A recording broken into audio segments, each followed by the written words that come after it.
I have really enjoyed my first trip to Australia. And while you have beautiful scenery and beautiful beaches, you have beautiful people. And I've really enjoyed getting to know and meeting some of you. And I'm glad you're all here. And I want you to know that wherever you are on your spiritual journey, whatever is going on in your life, whatever religious affiliation you have or don't have, you are so welcome here. You are accepted, respected, and loved, just as you are.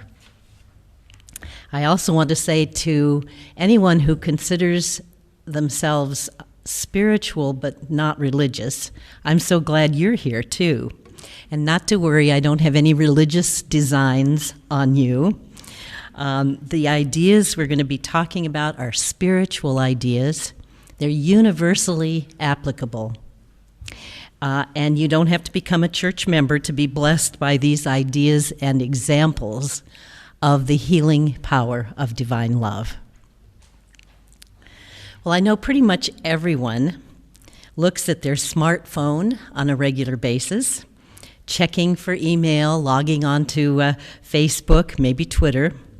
But today, I'd like to talk about another form of social media, actually the original social media, and an amazing friend you can connect with.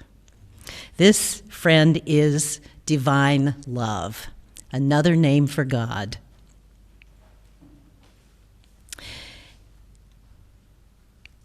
You've got a friend request from Divine Love on your spiritual Facebook page. Divine Love is friending you, so don't miss it. You've got mail from Divine Love sitting in your inbox. Don't think for a minute that you could be left out of the light of this love.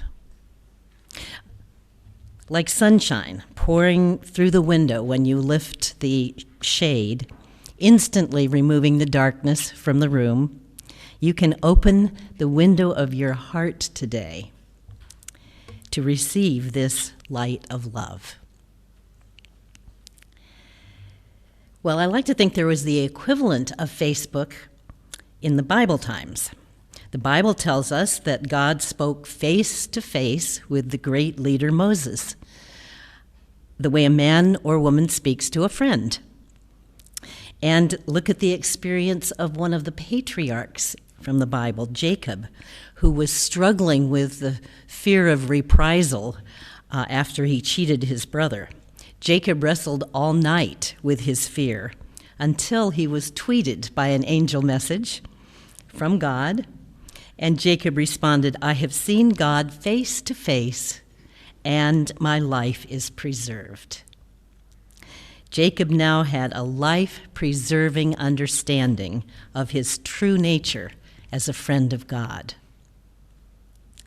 The Apostle Paul talked about how we sometimes struggle to experience God. He called it, or described it as seeing through a glass darkly.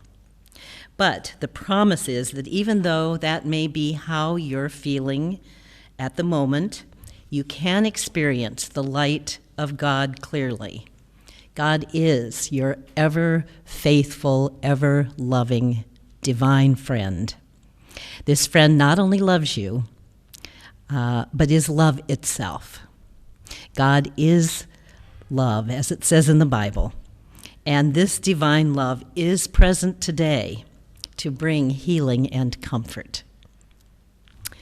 Now, on the top of your handout, you can see a statement that says, "No power can withstand divine love." This statement comes from the Christian Science textbook, Science and Health with Key to the Scriptures, by Mary Baker Eddy, who is the discoverer and founder of Christian Science. She followed the life and teachings of Jesus Christ to such an extent that not only through her writing, but through her life, she was able to explain the magnitude of the love that Jesus expressed. And that's what our time together is all about, the the magnitude of the love that Jesus expressed and the presence and power of that divine love today for each one of us. Now, that statement on the top of your handout is bold. No power can withstand divine love. Is divine love more powerful than hate? Is it more powerful than suffering? Can divine love bring together communities or nations that are divided? Is it possible to love with this love so all that is unlike love in our relationships, all that is discordant, unjust, dysfunctional in our lives, all that separates us from God and sets us at odds with each other, that all that can be removed? This isn't wishful thinking. It can be experienced by anyone who opens their heart to the healing power of divine love. Here's an example. Years ago, Wade Watts, an elderly African-American Baptist minister in Oklahoma who also served as state director of the NAACP, the National Association for the Advancement of Colored People, challenged the Grand Dragon of the Oklahoma Ku Klux Klan, Johnny Lee Clary, to a debate. During the debate, the Klan member behaved with hatred and contempt toward the minister, calling him every imaginable derogatory name and subjecting him to vicious verbal abuse. The minister, on the other hand, consistently responded with love, with kindness and patience and understanding. And their exchanges went on for a while after the debate. As an aside, I should add that the minister had a wonderful sense of humor. The story goes that he entered a restaurant one day, and immediately a server came up to him and said, "We don't serve Negroes." His response was, "Well, isn't that fine? I don't eat Negroes."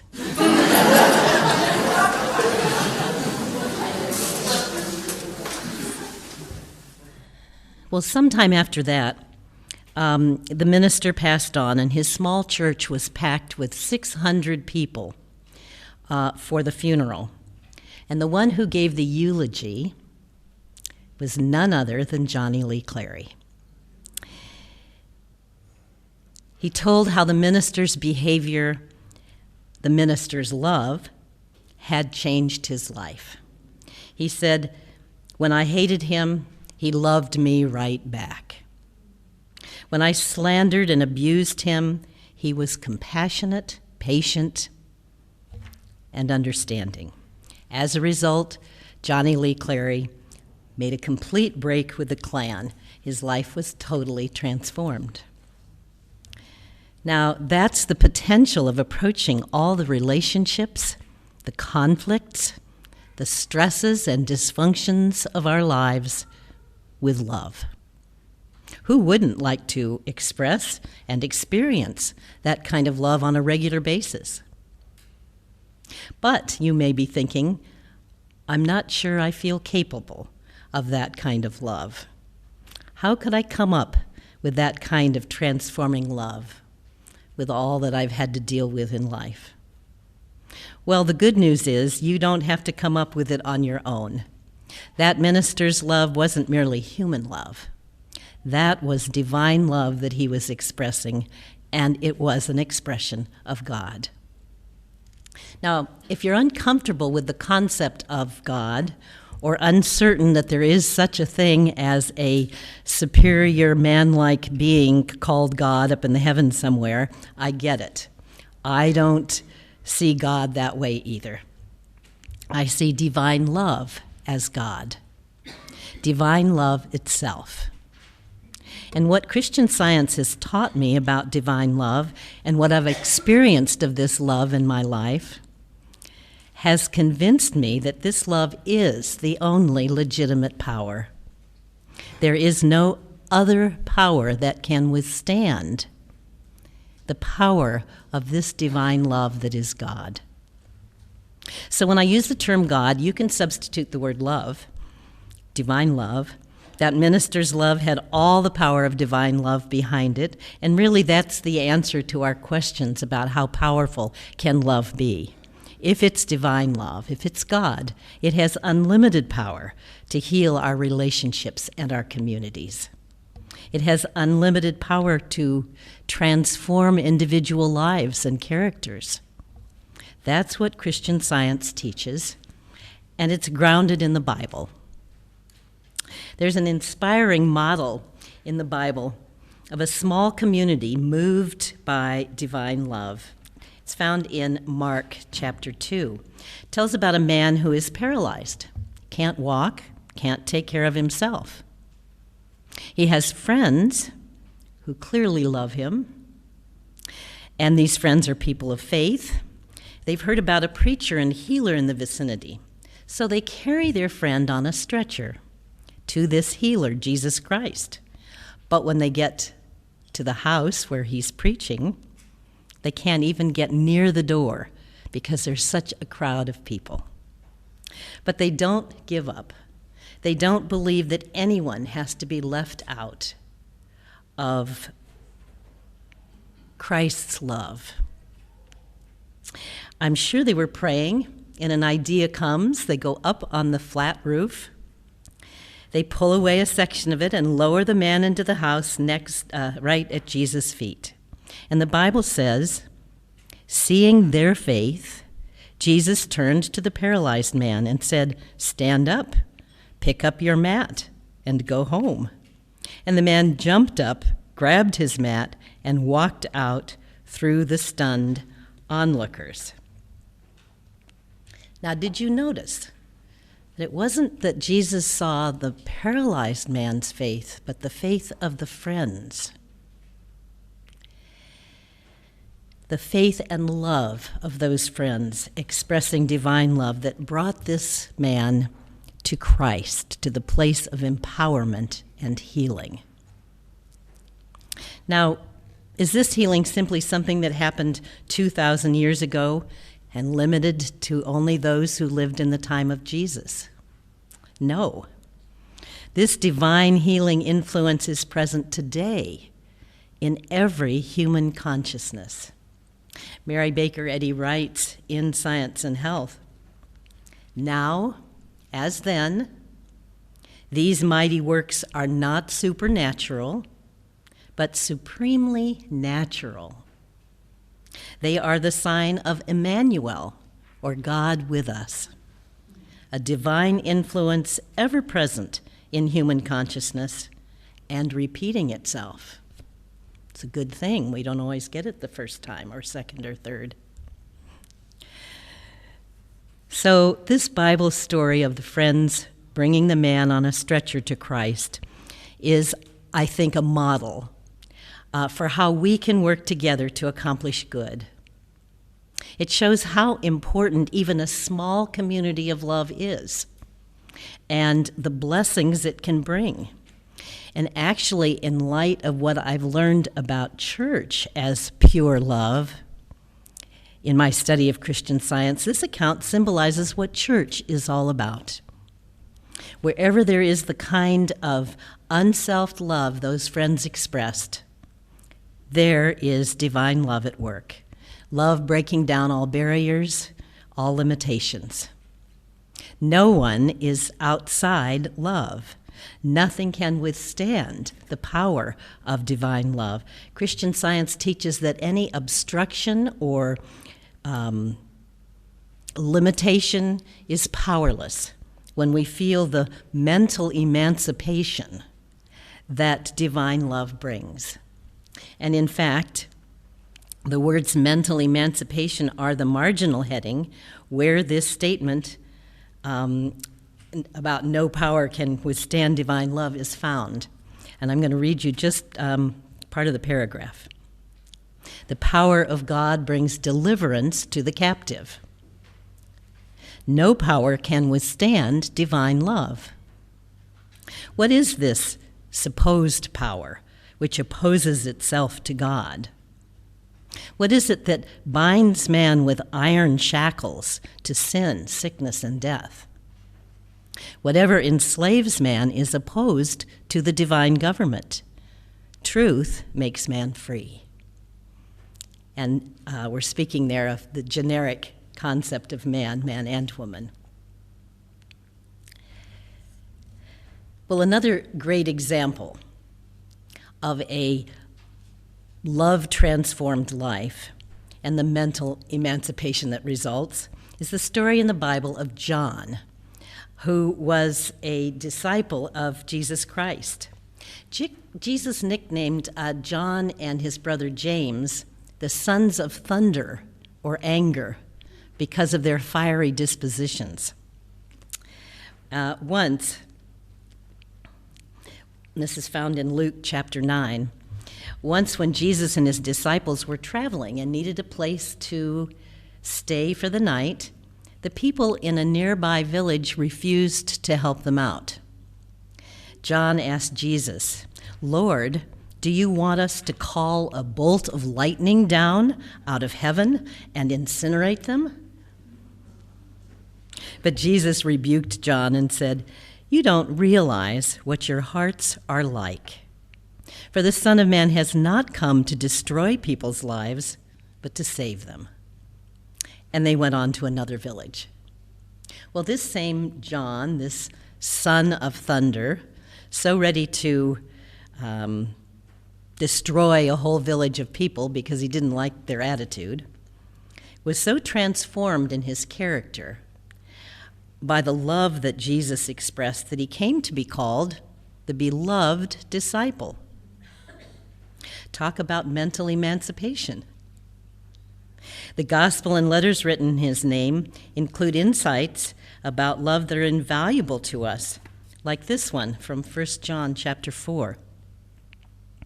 Dear friends, let us continue to love one another, for love comes from God. Anyone who loves is a child of God and knows God.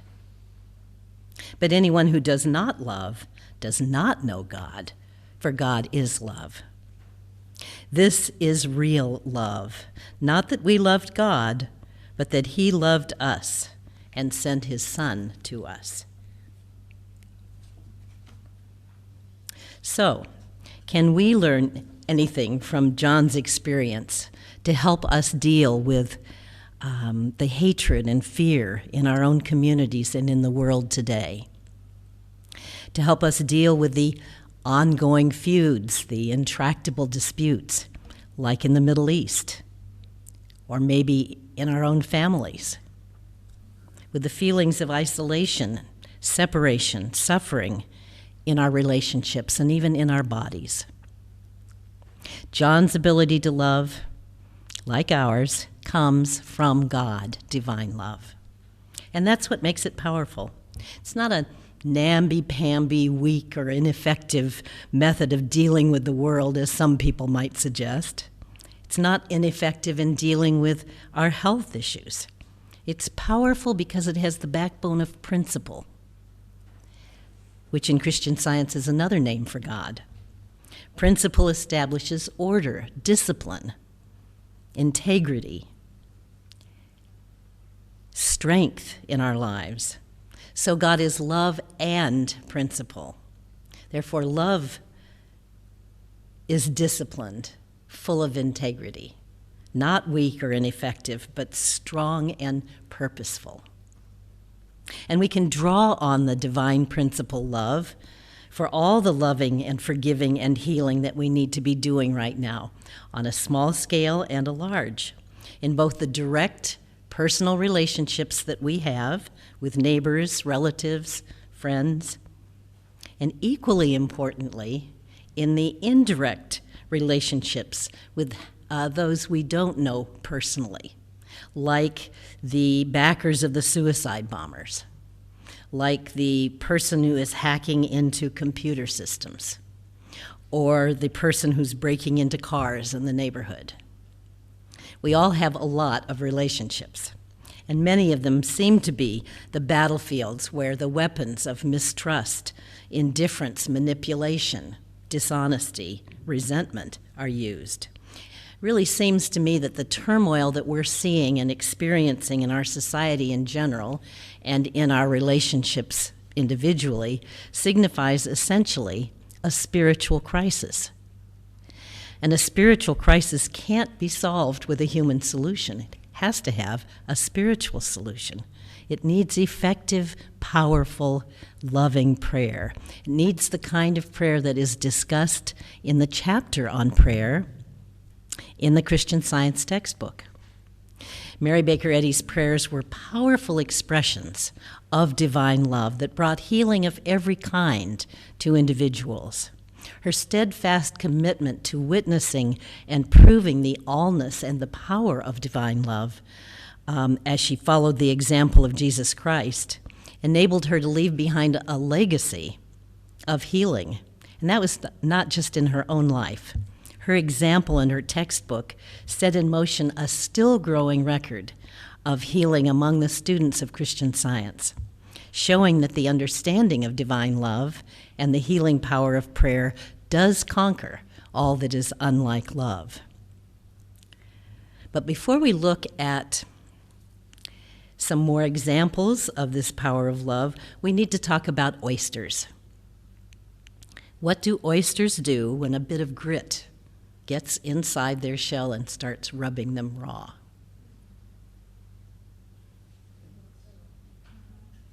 What do? They make pearls. They add layer upon layer of that pearly substance around that bit of grit. And isn't it interesting that something as beautiful as a pearl is the result of adversity? So what are you doing with the adversities in your life, with the grievances and the disturbances in your relationships, your politics, your world? Are you letting them rub you raw when instead you could be making pearls? Jesus told a story about the kingdom of heaven. He said it was like a man who found a priceless pearl and sold all his personal possessions to buy it. Now, if you found a priceless pearl that represented heaven, harmony, joy in your life and in your relationships, would you be willing to give up all your personal possessions to have it? I'm not talking about your smartphones or your TVs. The possessions I'm talking about are your personal opinions, your prejudices, your sad memories, your resentments and anger.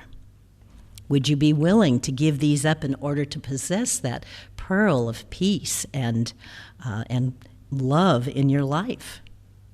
Wouldn't it be worth giving up some of these destructive ways of thinking and acting?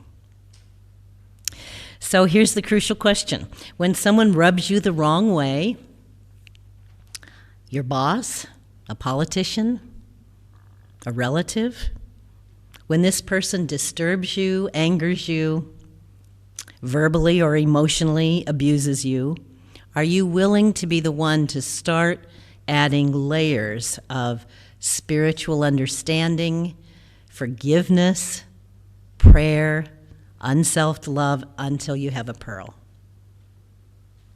A friend of mine had an experience that illustrates what I'm talking about. Carol and her family were having a great time camping across the United States. They stopped in Los Angeles to visit relatives before continuing up the California coast.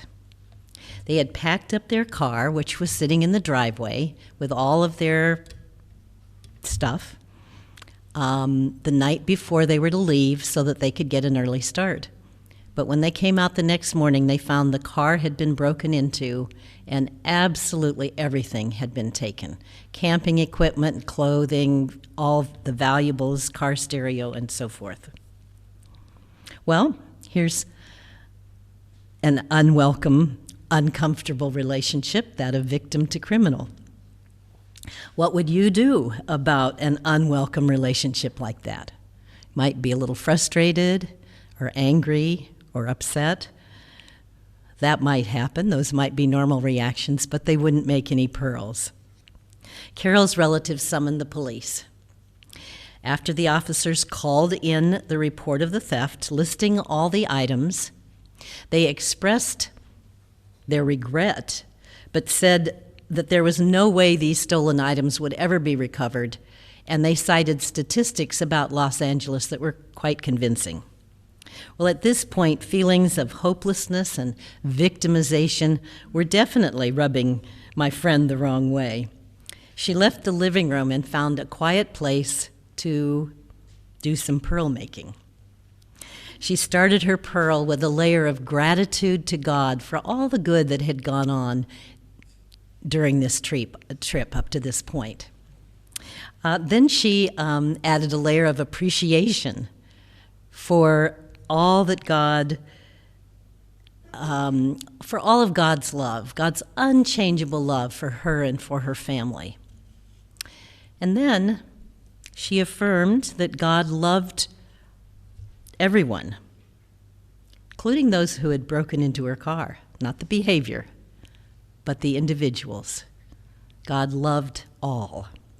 Now, this was not a prayer pleading for God to do something, but rather a prayer that was gratefully acknowledging all that God had already done and would always do for God's children, all of them, all of us. She thought of a statement in Science and Health that says simply, divine love corrects and governs man. Carol felt sure that divine love, because it was principle as well, was at that very moment correcting this injustice and governing this relationship.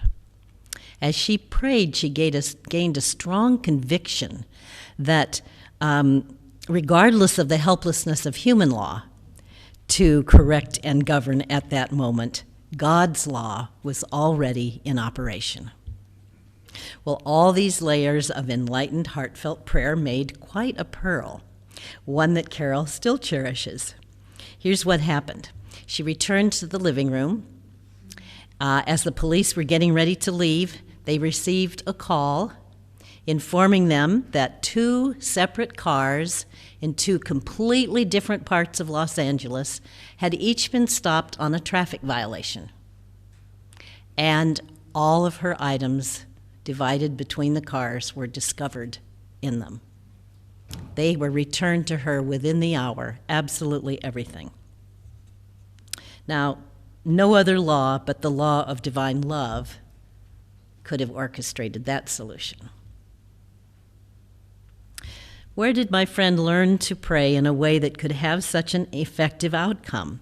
From her Bible and from this textbook that is for living and proving the truths of the Bible. Even though the Bible is the book most widely read by humanity over the centuries, considered itself a pearl of great price, most readers feel that they could benefit by understanding more about its healing message. Science and Health elucidates the Bible, making it more understandable, more accessible. It shows the special relationship every one of us has to divine love, and the meaning and joy that an understanding of this relationship brings to our lives.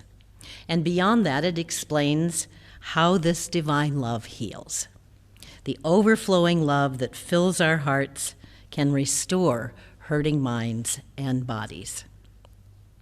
To glimpse the immensity and omnipotence of divine love through prayer is to discover that hate, sorrow, illness are contrary to God's will and God's purpose for anyone. Mary Baker Eddy illustrates how divine love heals throughout the textbook. And she proved the truth of it in her own life. She lived the love that she wrote about, and it was a powerful healing love. Let me tell you just a little bit about her life and then share the impact her book has had on other lives. Here is a vignette, a true story, to give you an insight into her nature as a rediscoverer of the kind of healing practiced by Jesus and his disciples. One day when she was living in Lynn, Massachusetts, and was walking along one of Lynn's streets, this was in about the 1870s, she saw a man sitting on the sidewalk who was so deformed and crippled that his knees were touching his chin. And going to him, leaning over so that her face was close to his, she said simply, "God loves you." And then she went on her way. She understood and could demonstrate the healing power of divine love and knew that the opening of this man's heart to the presence of divine love would bring healing to him. She saw that the laws of God that Jesus acknowledged and obeyed are eternal laws, governing every age, and that she could use these laws to heal as Jesus did. Well, immediately the man straightened up, got up, started walking around. A woman who lived across the street witnessed the healing from her front window. The man rushed over to her house to inquire about the angel, as he called her, who had just healed him. Prior to this, Eddie had faced many of the same kinds of tough relationship problems that we face today. The death of her first husband after just 7 months of marriage, when she was 23 years old, left her pregnant and penniless. She returned to her family home, struggled along as a single parent, but was unable to care for her child because of her own health issues. Her family wasn't willing to help her. To her great anguish, they sent her son off to foster care when he was 5. She remarried a man who promised to provide a home for her son, but he broke that promise as well as breaking his marriage vows repeatedly. And they eventually divorced. So it was a very difficult 20-year period during which she actually had no permanent home. But her life changed completely when, after reading and grasping the implications of one of Jesus' healings in her Bible, she had a remarkable healing herself of the serious injuries from an accident. She really delved into the Bible after that, wanting to know how exactly that healing had happened. She saw Jesus' life, his resurrection, his healing works as challenging the core materialism that most of our sciences then and now take for granted. She saw that there are spiritual laws or principles that formed the basis of the healing work of Jesus and his disciples. She saw that these principles constitute a science, a Christian science, she called it, that's available to everyone. The love that she discovered as she read deeply in the Bible and then lived in her life is not tied to any particular culture, certainly isn't exclusive to any one religious denomination. It is universal. And I honor Mary Baker Eddy because she really devoted her life to the well-being of humanity, wanting everyone to have available to them the understanding of divine love and divine law that she had discovered. She prayed for and wrote about national and world issues. She published inspirational magazines that are still going strong today. And she started a newspaper because she saw a need for balanced journalism. And that newspaper has won 7 Pulitzer Prizes to date, the Christian Science Monitor. It's found online and in a Newsweekly format. Its motto is to injure no man, but to bless all mankind. Well, I could actually tell you probably a dozen more stories about the healing outcomes of the love that she expressed, but Instead, let me bring it back to a more recent time, tell you about a student of Christian Science who's a friend of mine, and how he prayed in support of the community around him. My friend in his early 20s was very ill and was diagnosed with tuberculosis. There wasn't a bed available in a nearby sanatorium for several weeks, but while he was confined to his home waiting for it, someone gave him a copy of Science and Health. He started reading. He read about the universal law of divine love, and he loved what he was reading. And by the time a place in the sanatorium was available for him, he didn't need it. He had been healed of the tuberculosis through prayer alone. Well, now several years later, he was hired to be head of security for the Christian Science Church headquarters in downtown Boston. He was in charge of a 65-person security detail, which patrolled the 12-acre, very public plaza around the church. This was needed because there was a tremendous amount of crime, prostitution, drugs in the area. In fact, the year he was hired, there were 689 incidents on the plaza, ranging from graffiti to attempted rape to robbery at gunpoint and so forth. Well, he had accepted the job around Thanksgiving, quickly finding that the police were not cooperative. They didn't respond to their calls for backup help, or if they came, they didn't get out of their cars. Prostitutes were found on every corner all over the city, and nothing was being done about it. Drugs were available everywhere. It was a situation that seemed rather overwhelming. But this is where we learn to let go of the stress of difficult circumstances and lean on the power of divine love. My friend decided to visit an experienced Christian Science practitioner, a person who is a Christian healer. He asked her for her prayers to help with this difficult task. She talked to him about church in reality being the structure of love, not a structure of bricks and mortar.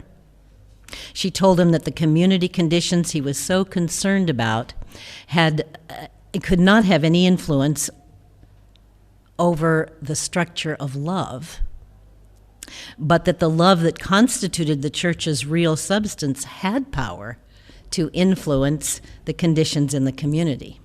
If he could love everyone on the plaza with the divine love that was the essence of what church is all about, he could make a difference.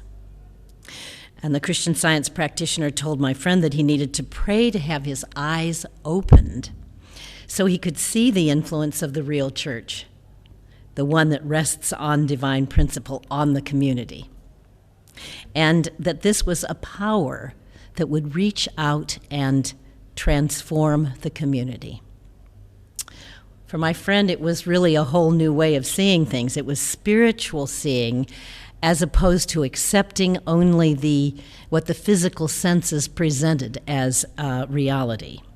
He had to strive to see the people God created, the people in this community, as the manifestation of divinity rather than as merely physical, sexual, psychological human beings.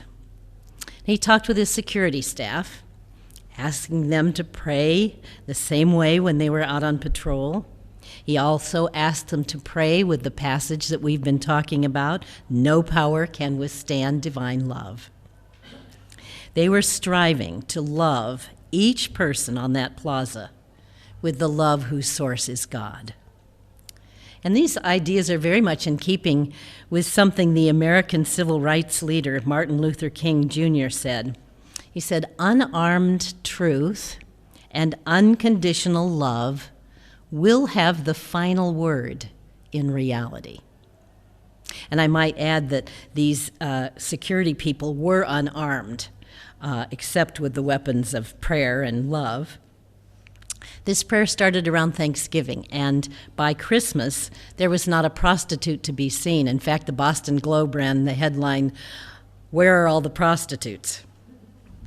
The police had started cracking down on prostitution, and the difference was like night and day. The police also started responding to their calls for backup security. In January, the police boarded a yacht in Boston Harbor that turned out to be loaded with drugs, and a drug ring was uncovered and halted. Well, I could go on and on with this story, but I'll get to the end and say that when my friend left the position 5 years later, things had changed dramatically. There were a total for that year of 11 incidents of crime, as opposed to the 689 incidents 5 years before. Now that's practical Christianity in action. Through prayer, we can discover our relation to an all-powerful divine love in charge of all. In fact, our relationship with love, with God, is the key to all our other relationships. The high divorce rate, the turmoil and dysfunction that we're seeing in so many relationships is the outcome, I believe, of a wrong concept of God.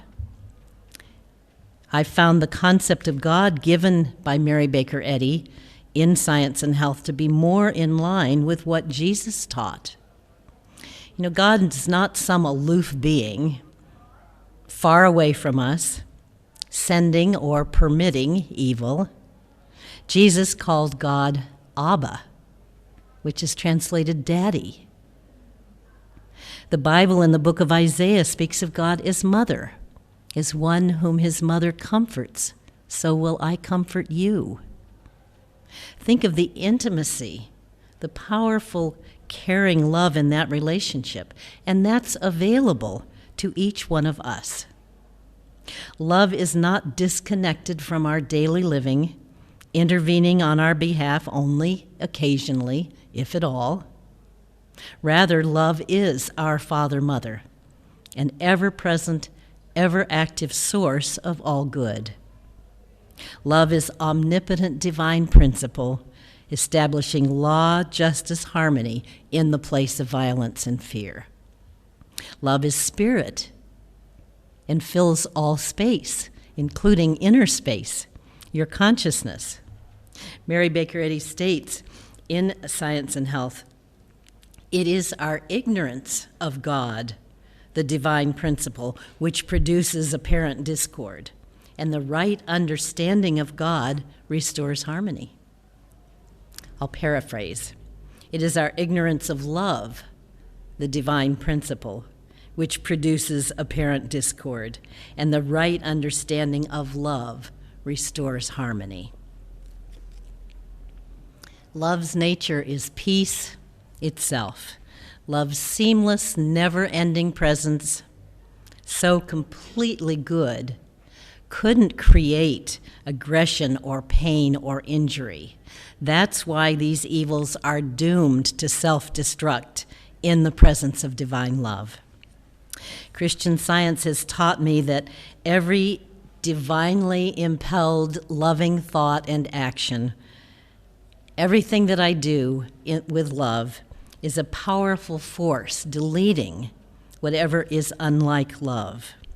Real peace, spiritual peace, doesn't come from external conditions, but from acknowledging the absolute supremacy of divine love and following closely the teachings of Jesus, who was the embodiment of living love. The Bible tells us in the first chapter of Genesis that God made man and woman in God's image and likeness. It's logical that the image and likeness of the God who is love must be loving and lovable, the beloved child of God. That's the true reality of humanity. Eddy interpreted the first chapter of Genesis to mean that God, who is spirit, creates and maintains every individual's spiritual identity. Humanity's spiritual ability to soar, to be unburdened by sin, to be free, is naturally present, just as the ability to fly is naturally present in a baby bird even though not at first apparent, simply requiring practice to be realized. Now, the way people act, even Jesus' followers, you might think that Jesus had instructed, leave it to your government, your politicians, your police to deal with public enemies. But that isn't what he said. He said in Matthew chapter 6, love your enemies, bless those who curse you, do good to those who hate you, and pray for those who despitefully use you and persecute you. Why? That you may be the children of your Father in heaven. If we want to be the children of God, we must love our enemies. We must bless our politicians. We must pray for the terrorists who are despitefully using our society. In short, we must add layer upon layer of loving and blessing and praying to these issues until we see the pearl of healing. This kind of love requires us to see beyond appearances, separating the crime, the violent act from the individual, and then praying on this basis for healing. Here's another example of the power of divine love through prayer to effect a mighty change in someone's life. One night, a man I know, a student of Christian Science, had a call from his cousin. This cousin had a very bad temper, was not beyond intimidating people with threats of violence of various kinds to get his way, even to the point of carrying out some of the threats. In this phone call, he spoke of having purchased a gun that he was planning to use to kill someone that he felt had greatly wronged him. He was so obsessed with this idea, he said, that he hadn't been able to think of anything else for months. He was planning this murder carefully. Well, my friend knew from the tone of his cousin's voice and the seriousness of the conversation that this was not an idle threat. He tried to reason with his cousin, and he made no headway. Then he asked his cousin if it was okay if he prayed for him.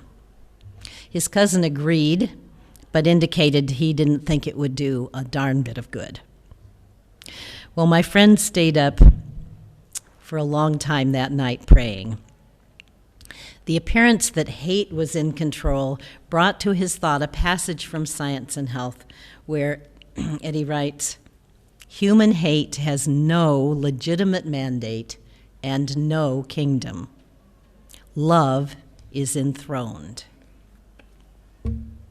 Divine love is enthroned on the throne in the kingdom of heaven. I think we'd agree with that. But where is the kingdom of heaven? Jesus said it. The kingdom of heaven is within you. Divine love is on the throne, is holding the power in the kingdom of heaven within you, within your consciousness, at this very moment. My friend acknowledged that there was only one kingdom, and it was come. It was present in his cousin's consciousness, and no thought of passion, resentment, or hate could resist that presence.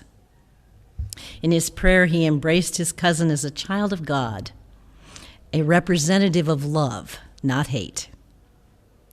He added layer upon layer of this enlightened, loving prayer until he had a pearl of peace, and then he went to bed. And what was the outcome of this earnest, unselfed prayer?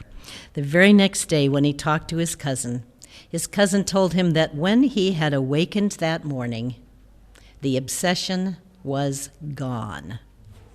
The murderous thoughts were gone. In fact, his cousin commented, "I don't know what I could have been thinking of."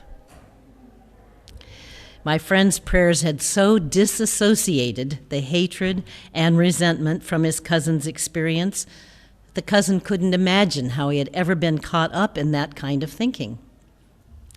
The cousin hadn't recognized the truth that no power can withstand divine love, but he had felt the effects of the powerful prayer that had recognized and acknowledged it. This disassociating the evil from the person is what's needed in our prayers for ourselves and for others and for the world. And the God who is love has not created any agent for the expression of ill will or discord. It's really a moral demand for each of us to adopt the life practice of consciously and consistently reversing the mortal picture of evil about our fellow humans, even when they don't deserve that kind of prayer. Maybe I should say especially when they don't deserve that kind of prayer. And when we have separated the evil from the individual, then we can forgive the individual. Forgiveness is a powerful expression of love. So what if someone has wronged you? Maybe over and over again. Have you forgiven him 490 times yet? 70 times 7, that's Jesus' requirement. But what if you can't seem to forgive even one time? What if that person doesn't deserve to be forgiven? Doesn't that indicate that you are totally caught up in the mortal sense of yourself and this individual as enemies, with divine love nowhere in the picture? I love the story about Clara Barton, the founder of the American Red Cross, who was a contemporary of Mary Baker Eddy. She actually read and studied science and health. Apparently, someone reminded Barton one day of a vicious deed that had been done to her years before, but she acted as if she had never even heard of the incident. "Don't you remember it?" she was asked. "No," came her reply. "I distinctly remember forgetting it."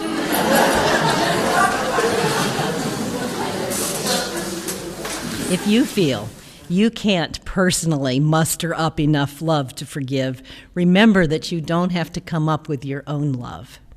You can utilize divine love, or rather, you can let divine love utilize you and move you to the place of forgiveness. Jesus shows us how. When he was being crucified, he prayed, "Father, forgive them, for they don't know what they're doing." And what was the priceless pearl that was the outcome of that prayer? Resurrection. Christian Science acknowledges the divine nature of Jesus Christ as pure love. It makes the distinction between the man Jesus and the timeless divine idea of love that we call Christ. Christ might be defined as the healing and saving activity of God, which Jesus best expressed, but which is available to each one of us. The mission of Christ is universal, and the power of Christ is at hand today to save humanity from sickness as well as sin. Divine love's manifestation, Christ, is far more influential in human consciousness than all the social, political, psychological reasons given for dysfunctional relationships or discordant communities. It's far more powerful than the world has realized to cure what appears to be incurable in people's lives, whether disease, injury, mental, or emotional illness. Christian Science shows us the effectiveness of Christ in healing today. It's based on the same divine principle that Jesus used in his healing ministry. The healing power was not a special dispensation just to Jesus and his disciples, but is available to each one of us. Even a glimpse of the laws of love can begin to bring healing to the life of anyone willing to learn them and practice them. An impressive record of Christian Science healing has accumulated, healing of every kind of disease and discord. In the last chapter of Science and Health, you'll find 100 pages of written accounts of healing and empowerment that people have experienced simply from reading the book and putting its ideas into practice. And these healings occur because of what this book does to thought. It presents ideas that transform thought as it begins to understand the allness of love and the unchanging goodness of love's creation.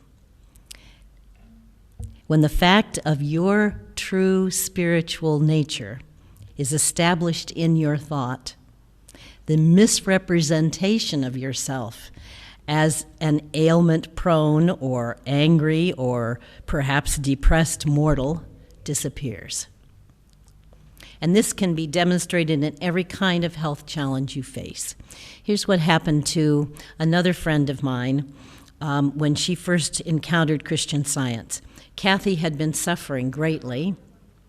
Her body was inflamed and deformed. Her physicians had put her through many tests. They had her on several types of medication, and their prognosis was a life of pain and invalidism. Well, Kathy said everything seemed so hopeless and she was in so much pain, she just wanted to die. One night, she prayed. Not something that she had done before. She had a heart-to-heart with God, as she put it. It didn't make sense to her that she would be living a life where she couldn't do anything. And it didn't make sense that she would be spending so much money on medication and it wouldn't be able to heal her. Her prayer was really a protest against the claims of mortality and disease. They simply didn't make sense. She asked God for something that made more sense. Well, during the night, the thought came to her just to stop taking the medication, so she did. The next day, she found she was free of the worst of the pain. She began to make a little progress based upon that prayer of protest at such an imposition as disease. Several days later, she was able to make her way downstairs for the first time in many, many weeks. And while she was waiting for her husband to come home from work so he could help her back upstairs, she went to her bookshelf to look for a book to read. She found a book in there that she'd never heard before, never seen before. It was this one. And she said, I don't know about the science part, but I sure could use the health part. And she started reading. She read it through in 3 days. It opened up a whole new world for her, showing her a loving, caring God she had never known before, showing her how real God's healing power is. Kathy read with great relief this passage. Divine love always has met and always will meet every human need.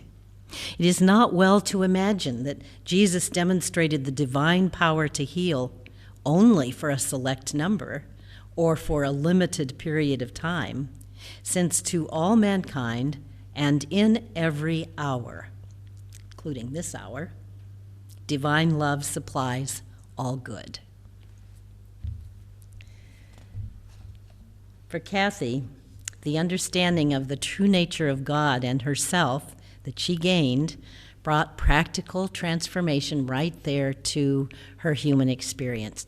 She and her husband walked, which was a big victory, few blocks to the nearby Christian Science reading room. They knew it was there. They had never been there before.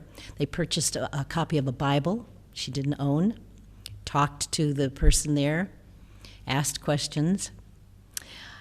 So she read the Bible along with Science and Health, and really in just a few more days, her symptoms were completely gone. She was healed. That healing has remained permanent, and she continues to read and cherish this book, and including the Bible, and has relied on divine love for healing ever since. So in summary, let's write this message from Mary Baker Eddy in the Christian Science textbook on our hearts. No power can withstand divine love. Nothing can sever us from this saving love. No disease, no deep hurt, no displacement. Only divine love has the power and ability to reach everyone's heart, including the sponsors of terrorism, including the alienated members of society, including the people experiencing the effects of violence, including those who are sick and suffering. Only divine love can speak to the human consciousness in a way that can be understood. It's only our inseparable link with divine love that lifts us above fear and removes suffering and sickness from our lives, and then allows us to love our neighbors with a powerful love that truly makes a difference. I love what Archbishop Desmond Tutu said during the long struggle against apartheid in South Africa. Don't give up. Don't get discouraged. I've read the end of the book. We win. Love wins. Well, it's time to go home and start making pearls. You can see how much pearl making I've been up to. If you'd like to follow up on some of the ideas that we've talked about, there are copies of Science and Health, Bibles, as well as other inspirational magazines outside in the foyer, and they're made available to you by the church members. Also, you can go online for more inspiring and healing ideas at christianscience.com. You know, I'm very grateful to the members of this church for loving the community around it enough to address these challenges in this way. It will make a difference. So thank you for coming this afternoon. Happy pearl making.